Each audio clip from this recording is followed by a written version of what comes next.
This video is about your target market. Hi there, welcome to Self-Made Strategy. My name is Rory McCaw. I'm a serial entrepreneur. I built and exited an IT services consulting company, started in 2001, sold it in 2018 for more than 8 figures, and I am here to share with you my tips and tricks, the things that I have learned through my years of running a business and operating a business. Hopefully you can learn from some of these things. You can accelerate your success and achieve much greater success than I have. So this video is built off of or designed based on a short video that I released on choosing your target market, which has seemed to have pretty good success. So I wanted to dive a little deeper, and I think when talking about a target market, let's just talk from a 50,000 foot level to begin with.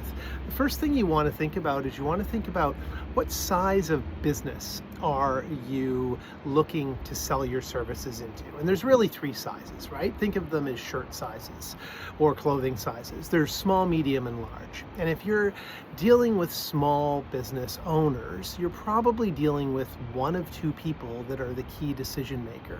The first, the obvious one, is the business owner, the founder. And the second is the business manager, the person that the business owner is hired to effectively run the business. So the business owner may or may not be involved in the day-to-day operations. Maybe they've stepped away and they've outsourced the management of their business to a business manager. And that would be the person that you would talk to.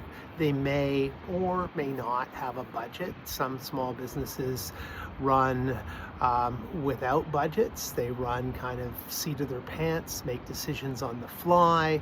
The beautiful thing about working with small business is once you find the person that makes the decisions, it's just a matter of convincing them of the value of your services and that they have a need for those services, and they can make a decision and they can move forward very quickly. The downside to working with small businesses is their budgets are small, and the likely amount that you'll be billing them is going to be relatively small. So you're going to have a lot of volume, a lot of small business customers. And the more customers that you have to manage, the more time that takes, because now you have, let's say if you need 1,000 small business customers, just as an example, or 100, whatever you want the number to be, you need to do repetitive tasks, things like client management and client conversations and billing to either 100 or 1,000 of those customers. So there's a lot more, call it behind the scenes work, that takes time, and unless you can automate all of that, there's a cost to that administration. They can also change their mind just as quickly. So if they don't like your service, they can drop it. They're less likely to sign contracts with you because they may not fully understand business contracts. They're more of a, call it newbie entrepreneur or founder, a less mature business person. And they may not have the business acumen for dealing with things like legal contracts. They may not even have a lawyer. You may not have a lawyer. You should get a lawyer. If you don't have a lawyer, you should work with a firm that can represent you in multiple disciplines, employment law, help you with contracts, and then also tax law when you reach the stage for that. So that's small business, and although decisions can be made fast, there's still a little bit of risk there, and there's a need for a lot of volume. Then you move up to the mid-market. Now the mid-market is defined differently, but usually it's defined by a metric around revenue. So you want to look at, I'm going to use just some general numbers. Don't quote me on these. It changes with different businesses. Microsoft has their own metrics for mid-market, but it's going to depend on the country that you're operating in as well. But a mid-market company would probably be a company with, say, 50 million in revenue up to, I'm going to say 750 million, somewhere in there. And that would be their sales, their revenue number. That's not their profit number. They may or may not be profitable depending on what they do and where they are in their growth and life cycle. But call it 50 million to 750 million, round numbers, is kind of mid-market. Now, in these organizations, there's going to be a founder. They may or may not be involved in the business. There is going to be an executive team, so you'll have a CEO, a CFO, you'll have department heads, and those department heads will vary in title. In a mid-market company, you may have a CIO. The CIO is probably going to be more hands-on in that size of an organization. They'll have an IT director or a vice president of IT, often very hands-on and reporting to them, and that person will run a team. If you're selling IT services, at least specific boutique kind of services, product specific or platform specific, like we sold, we were a Microsoft partner, I would say that you're probably never going to deal with the CIO. You may get to meet that individual and build a relationship, but you're probably going to be dealing with the VP of IT, or more likely the director of IT. Now, they're not going to be the only decision maker. So as you ramp up in size of an organization, you're going to find that the sale involves a combination of business decision makers who effectively hold the budget and technical influencers who will provide input and validation and validate your technical credibility before a sale moves through and closes. So when it comes to the business decision maker, that could be an entry point for you into the organization if you know that individual or build a relationship with them. What I found in dealing with mid-size and larger organizations is that my entry point sometimes was a project manager who was given a mandate to run a project with the technology we have, and they were then looking to identify external contractors, external providers that they could work with. Sometimes it was the director of IT. In some cases, it was the vice president of IT in mid-market firms. It was rarely the CIO, and in many of the mid-market firms we dealt with, they didn't have a CIO, or the CIO role was often shared and combined with the CFO role, the chief financial officer. So it was rare that we worked with those individuals. Where we had to prove our technology expertise was across multiple departments. So again, we were implementing software called Operations Manager, part of the System Center suite with Microsoft. So it was something that touched all servers, all applications on the back end, typically not on the desktop side. So it involved department heads for various business departments that had their own applications. So when it came to, let's take an example of a large cinema, so movie theater company in Canada, we worked with the VP, the vice president of IT, and then his director who reported directly to that individual. In that case, we interfaced with the network group and had to establish technical credibility with their networking team prior to the close of the sale. We also had to talk to their current monitoring team, which was very small, 1 or 2 people, but had to establish technical credibility there as well.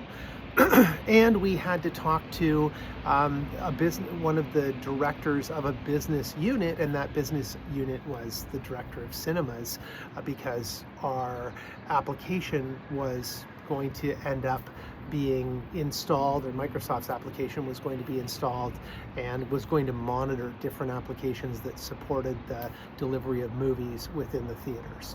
So a variety of people were influencers, but ultimately the budget came down to the vice president of IT.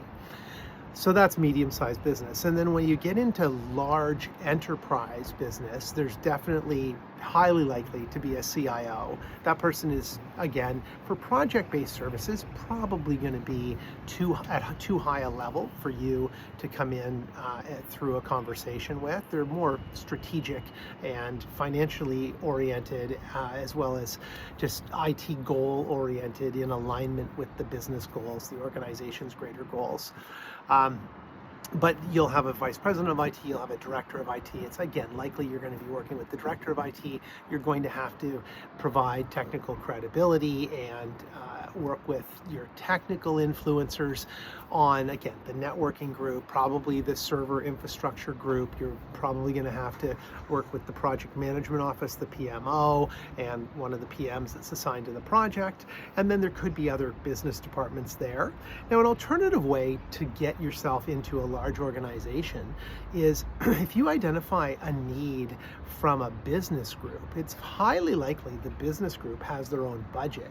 And what we saw, and we still see today, is grassroots deployments of different technologies. And let me give you an example. So when cloud was just starting to evolve, when Microsoft was trying to onboard customers into Azure, and they were effectively giving Azure away. They were saying, here is 50,000 or 100 or $500,000 worth of Azure credits for you to consume as part of your enterprise agreement, as an incentive to get them to move workloads over to the cloud, because once they were there, they knew it was sticky and they would continue to spend, and usually the spend would get out of control, and then in a few years they'd come up with a program that allowed customers to rein in the control and reduce the spend, because as soon as they reduced the spend, then they would move more workloads, and the spend within 3 to 12 months would increase back to where it was, or even higher, but they'd have more workloads, so it'd be more sticky. So we're talking about the migration to the cloud. At the same time, AWS had an offering, that's Amazon.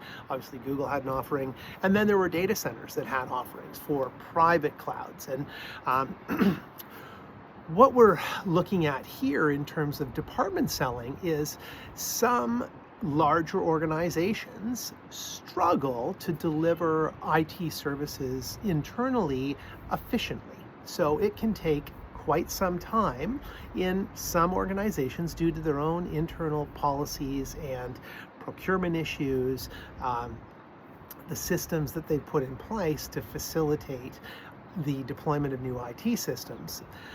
It can really slow a project down, and these can be very bureaucratic, and they're never intended to be when companies start out, but it often ends up that it can take a long time. And one example of this is we would regularly work with large enterprise organizations, and in every kickoff meeting, when we say we're going to need, say, 10 VMs or 15 virtual machines to run either on-premise or in the cloud, the director would say, oh, we can spin those up in 45 minutes. That's not going to be a problem. Within a day, we'll have 10 provisioned. They'll be ready to go.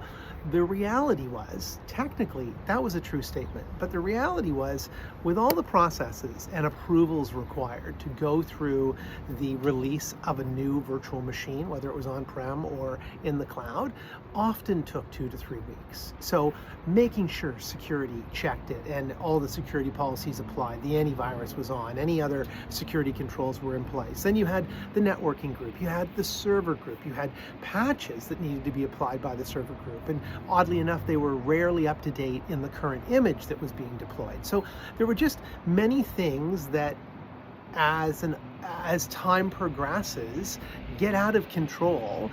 IT groups are usually short-staffed from what I've experienced, so they never have enough time to get done everything that needs to get done, so things fall behind.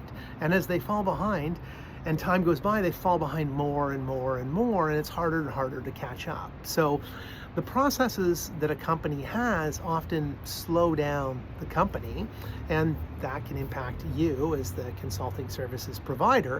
It also provides an opportunity to you to allow you to identify what those processes are and maybe look at a way to automate them and improve efficiency within the organization, if that's your sweet spot.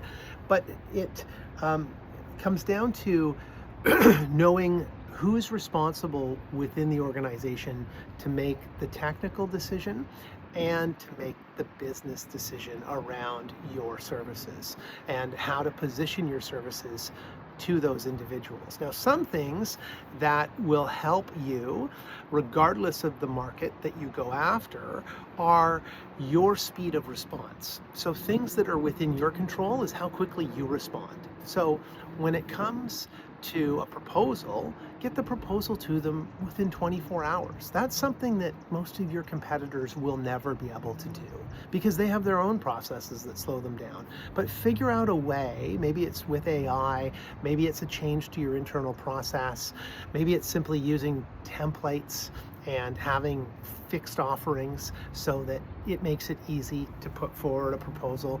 The proposal doesn't have to be perfect. It should not have spelling errors and grammatical errors, shouldn't have another company's name when you're pitching a different company or logo. Simple things that obviously make you look like you're a legitimate company and not fly by night. But you want to make this process happen, this turnaround happen as quickly as possible, because that is within your control.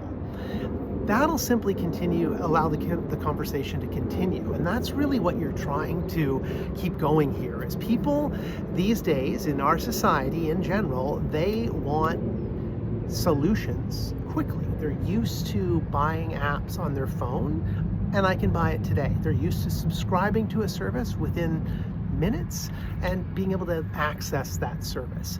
That's what they're accustomed to. So give them that same kind of experience in dealing with your business by being fast to respond, and then set up a meeting to review that proposal. So it's not just about, obviously the first part is knowing who your business market is. So taking a step back to where we started, target market. You want to choose, and you don't have to choose one. You can choose a mix of small and mid-sized business or mid-size and large enterprise. You're probably not going to choose small and large enterprise because very different in terms of how you'll work with those companies. But choose your target market, and then once you know your target market, figure out who the personas are. Those are the people within the organization that are both your business decision makers and your technical influencers, and figure out what makes those people up. So we basically built a persona of the buyers in a large enterprise who typically buy from us, and we broke it down into male, female, and the majority in my day were male. So they're male. They're usually they're usually 45 to 60 in age, somewhere in that 15-year span. They've usually been in IT for the better part of 15 or 20 years. They often come from a technical background, but not always. And then we got into things like whether they follow sports, which again are very big generalizations, but it helps you as well to target conversations to these folks. I know that I could have a conversation about a topic that's in the news media, whether it's the NFL and the Super Bowl, or whether it's Major League Baseball or hockey, and it's highly likely that my customer is maybe following that sport if it's popular in that country and in that region, and that can be an icebreaker.